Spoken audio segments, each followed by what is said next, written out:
எல்லாருக்கும் நமஸ்காரம். இன்னைக்கு தியான ஸ்லோகம் 1. முதல் ஸ்லோகம். இது 8 ஸ்லோகம் இருக்கு. இந்த 8 ஸ்லோகம் வந்து ஒரு 2-3 ஸ்லோகம் 4 வரி, ஒரு ஸ்லோகம் 8 வரி, அந்த மாதிரி கொஞ்சம் பெருசும் சின்னதுமா இருக்கும். அதனால் இந்த 8 முடிஞ்சதுக்கு அப்புறம் எல்லாமே 2 வரியாக தான் வரும். அப்புறம் நடுவில் ஏதோ 1, 2, ஒரு 4 வரி 5 வரி அந்த மாதிரி சேர்ந்து வரும். அது பரவாயில்ல. இப்போ தியான ஸ்லோகம் முதல் இது பார்ப்போம். முதல் ஸ்லோகம். சுப்ரை ரப்ரை ரதப்ரை ருபரி விரச்சிதைர் முக்த பீயூஷ வர்ஷை ஆனந்தீன புனியா தரி நளின கதா சங்கபாணி முகுந்தக. நளினன்றது வந்து இந்த இடத்துல சக்கரம். சுப்ரை ரப்ரை ரதப்ரை ருபரி விரச்சிதை முக்த பீயூஷ வர்ஷை ஆனந்தீன புரியாதனி ஆனந்தீன புனியாதரி நளினகதா சங்கபாணிர் முகுந்தா அப்படி சொல்லணும். சுப்ரை ரப்ரை ரதப்ரை ருபரி விரச்சிதை முக்த பீயூஷ வர்ஷை ஆனந்தீன புனியாதரி நளினகதா சங்கபாணிர் முகுந்தா அப்படி சொல்லணும். இது இந்த பாட்டு சொல்றது. இதுக்கு அர்த்தம் வந்து பாத்தீங்கன்னா, சுப்ரை ரப்ரை சுப்ரை ரப்ரை சுப்ரைன்றது என்னன்னா சுசின்னா வெண்ணை. சுசி சசின்னு படிச்சு சொல்லாதான் அதோட இதுதான் சுசி. சசினா வெண்மை இல்லையா, அது மாதிரி சுசினாலும் வெண்மைதான். அது சுசி சுசி அப்ரை. அது சுப்ரைன்றது வந்து சுசி அப்ரை. சுசி பிளஸ் அப்ரை வந்து சுப்ரைனா ஆயிடுது. சுசின்னா வெண்மை, அப்ரைனா மேகங்கள். அப்ரைன்றது மேகங்கள், வெள்ளையா மென்மையான மேகங்கள். ஆபகான்னா நீர், தண்ணி. ஆபகான்னா தண்ணி. அதுக்கப்புறம் சுப்ரை ரதப்ரை இருக்கு பாருங்க, அதப்ரை. அது சுப்ரை, அது பாட்டுக்காக ரதப்ரைன்னு வந்திருக்கு. இந்த சுப்ரையில் அரை அறால முடியறதுனால ரதப்ரைன்னு வந்துருக்கு. இதுல வந்து சுசி அப்ரை அதப்ரை அப்படி சொல்லணும். அதப்ரைன்றது வந்து மேகத்துல இருந்து வர தண்ணி. அதப்ரைன்றது வந்து மேகத்துக்குள்ள இருக்கிறது. அதப்ரைன்றது வந்து அப்ரையில உள்ள இருக்கிறது. மேகங்கள் அப்ரைனா மேகங்கள், மேகங்களுக்கு உள்ள இருக்கிறது அதப்ரை. மேகங்களுக்கு உள்ள இருக்கிறது என்ன? நீர்.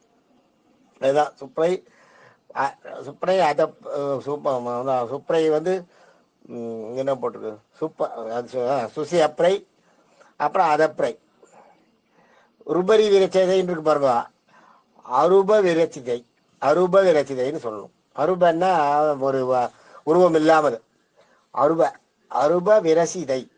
அருப விரசிதை. விரசிதைன்றது வந்து இந்த சலசலன்னு போட்டது பாருங்க, அது விரசிதைன்றது அபிஷேகம் பண்ணிக்குது. அருப விரசி சிதைன்றது வந்து அபிஷேகம் பண்ணிக்குது. விரன்றது விரசி, சிதைன்னு வருது. விரசிதைன்னு எழுத்து 2 எழுத்து ஒன்னா எடுத்தது. விரசின்றது வந்து சலசலன்னு அப்படியே தண்ணி கொட்டுறது. அதான் அருப விரசிதைனா சலசலன்னு தண்ணி வந்து கொட்டுறதே தண்ணி. அந்த தண்ணியில எப்பயும் அபிஷேகம் செஞ்சுக்குவார். அபிஷேகம் செய்து கொள்பவர், அபிஷேகம் செய்யப்படுபவர், எப்படி வேணாலும் வச்சுக்கலாம். அருப விரசிதை முக்த பீயூஷ வர்ஷை. பீயூஷன்னு நிதானமா, பீயூஷன்றது நிதானமா வர்ஷையா அப்படியே தாரையா கொட்டுறது பாருங்க. வர்ஷைன்றது தாரையா கொட்டுறது. வர்ஷைன்றது வந்து வருஷம். அதனால்தான் மேகத்துக்கு வருஷான்னு பேர். தாரையா கொட்டுறதுக்கு பேர் வருஷை. அது மேகம் ஹெவியா மழை பெஞ்சதுன்னா வருஷான்னு அதுக்கு பேர்.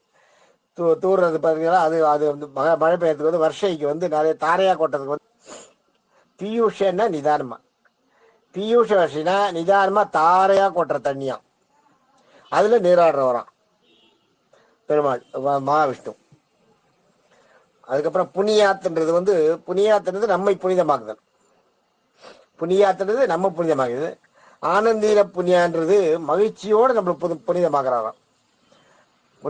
புனியாத்துன்றது நம்ம புனிதமாக்குறது, நம்மளை புனிதமாக்குது. ஆனந்தீன புனியாத்துனா நம்ம அப்படியே மகிழ்ச்சியோடு நம்ம புனிதமாக்குறாராம். ஆனந்தீன புனியா, அந்த இடத்துல இத்து சைலன்ஸ், அது இல்லை. ஆனந்தீன புனியான்றது வந்து நம்மள அந்த மகிழ்ச்சியோடு புனிதமாக்குறாராம். தரின்னா தரி நளினகதான்றதுல தரின்றது வந்து போட்டுக்கிறது தான் தரி. நளின்றது வந்து சக்கரம். நளின்றது வந்து சக்கரம். தரின்றது வந்து தரித்தல் போட்டுக்கிறது. நளின்றது வந்து சக்கரம். கதான்றது வந்து கதை. நளின கதா. நளின கதா. சக்கரத்தையும் உண்டு. சக்கரத்தையும் அந்த நான் வருது இல்லையா, நளின நளின்னா சக்கரம், நேன்றது வந்து அது வச்சுக்கிறது.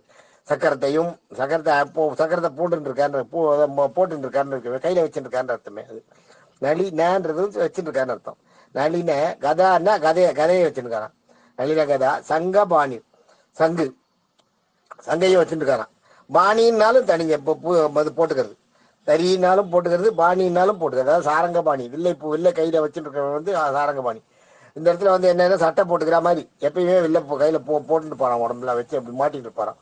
அதான் அதுதான் வந்து பாணின்றது. சங்கபாணிர் சங்கபாணிர் சங்குபாணி. சங்கம்னா சங்கு, பாணின்னா அணியிறது. முகுந்தன்னா முதலாம் இடத்துல இருக்கிறது. இதுல குந்தன்றது வந்து ஒரு இடத்துல இருக்கிறது. குந்தன்றதான் குந்துன்ற வார்த்தை இருக்கே, அது சான்ஸ்கிரிட் வேர்டு. அது குந்துன்றது நம்ம மெட்ராஸ் பாஷை நினைச்சிட்டு இருக்கோம். ஆனா குந்துன்னா சான்ஸ்கிரிட் வேர்டு. குந்த ஒரு இடத்துல இருக்கிறது. முகுந்தன்னா முதல் இடத்துல இருக்கு அப்படின்னு அர்த்தம். அதான் இங்க முதலாம் இடத்துல இருப்போம் முகுந்த. இந்த முடிஞ்சுதா இப்ப சுப்ரைரப்ரைரதப்ரைர் உபரி விரச்சிதை முக்த பீயூஷ வர்ஷை ஆனந்தின புனியாதரி நளினகதா சங்கபாணிர் முகுந்தா. இந்த பாட்டு தியான ஸ்லோகத்தோட முதல் பாட்டு. புரிஞ்சுதா? ஏதாவது டவுட் இருந்தா கேட்கலாம். தேங்க்யூ.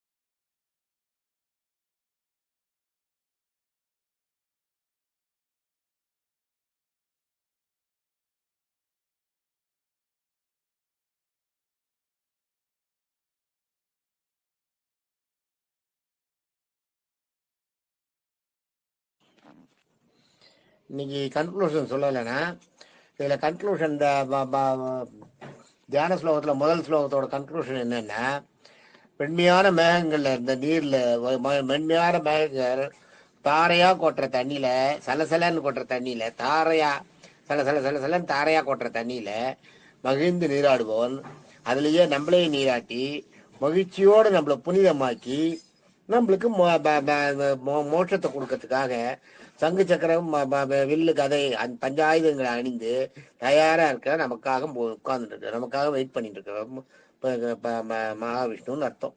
நமக்காக முதலாம் இடத்துல இருந்து நம்மளை காப்பாற்றி நம்மளை கொண்டு நம்மளுக்கு மோட்சத்தை கொடுக்கறதுக்காக நமக்கு மற்றும் மோட்சத்தை அளிப்பதற்கு வருகிறார் அப்படின்னு அர்த்தம். அந்த இதோட வரார். எப்படி வராருன்னா, நல்லா தாரையா கொட்டுற தண்ணியில சலசலன்னு தாரையா கொட்டுற தண்ணியில குளிச்சுட்டு நம்மளோட ஜீவனையும் கொண்டு போய் அதில் குளிப்பாட்டி நம்மளை கொண்டு வந்து இந்த இதுல வந்து நம்மளுக்கு முக்தியை கொடுக்குறார், நம்மளை காப்பாற்றி முக்தியை கொடுக்குறார். அதுக்கு அவர் வர ரூபம் என்னன்னா பஞ்சாயுதங்களை அணிஞ்சுட்டு வராருன்னு அர்த்தம். பஞ்சாயுதங்கள் என்னன்னு உங்களுக்கு தெரியும். சங்கு சக்கரம் வில் வாள் கதை, இது இந்த 5 ஆயுதங்களை அணிஞ்சுட்டு வராருன்னு அர்த்தம். அணிஞ்சுட்டு வந்து நம்மளை காப்பாற்றி நம்மளை மோட்சத்துக்கு கூட்டிட்டு போறாருன்னு அர்த்தம். தேங்க்யூ.